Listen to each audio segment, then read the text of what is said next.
Cô cho xin hỏi cô một câu thôi nhá. Được thì trả lời, mà không trả lời được thì chịu nhá. Vì sao người Công giáo thường gọi nhà thờ là nhà của Chúa? Kinh nhờ. Toàn tìm hiểu về đức tin, tìm hiểu về giáo lý thế này thì mình làm gì có trình độ mà trả lời được anh Hùng. Thôi nhưng mình hiểu cái này thì mình cứ trả lời nhá. Nhà Chúa là nhà đã được thánh hiến, là nhà của Chúa.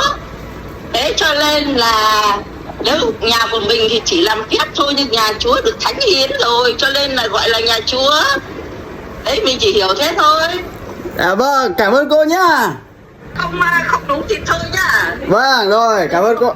Nếu mà mình tội rất điện thoại cứ thế mà Hùng nghe các cái tiết mục bảo là tìm hiểu cả lễ xong thì ai là những người về sau cùng.